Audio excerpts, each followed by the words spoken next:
Imagine a nation torn apart by political upheaval, where a former leader accused of overseeing a brutal crackdown on protesters walks free after years behind bars. This is the reality in Bolivia, where the release of ex-interim president Jeanine Áñez has reignited debates about justice, democracy, and the country's tumultuous past.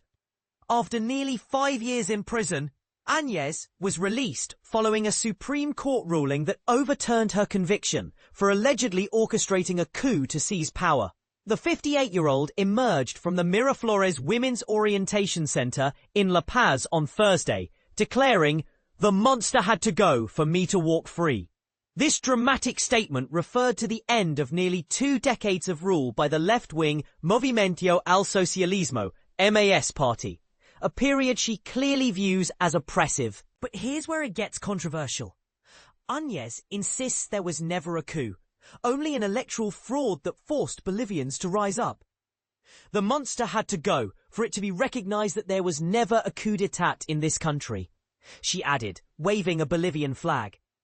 Her release comes just days before Rodrigo Paz Pereira, the 58-year-old president-elect, is set to take office on Saturday, replacing MAS leader Luis Arce, whose unpopularity and the country's worst economic crisis in 4 decades doomed his re-election bid. Áñez's journey to the presidency began in November 2019, when she assumed the interim role after then-President Evo Morales and other officials in the line of succession resigned. Morales, Bolivia's first indigenous president, had sparked outrage by seeking a 4th term despite constitutional limits, claiming it was a human right. A suspicious bike-out during the vote count and his subsequent declaration of victory triggered violent protests, forcing him to flee to Mexico. And this is the part most people miss. While Áñez's supporters see her as a defender of democracy, her critics label her rise to power as a coup. This perception was fueled by her decision to postpone presidential elections, originally scheduled for May, due to the COVID-19 pandemic. Her interim government was also marred by allegations of brutal repression, with reports claiming that security forces under her watch engaged in systematic torture and summary executions of over 20 protesters.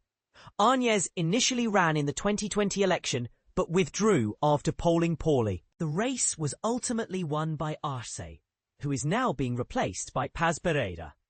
In June 2022, Áñez was sentenced to 10 years in prison for allegedly inserting herself illegally into the constitutional line of succession.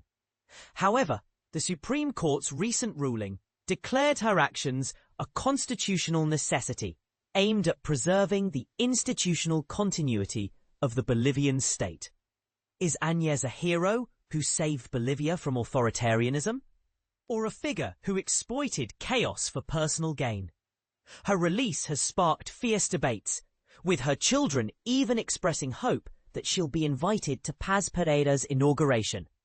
As Bolivia moves forward under new leadership, the question remains, can the nation heal from its divisive past, or will old wounds continue to fester? What do you think? Let's discuss in the comments.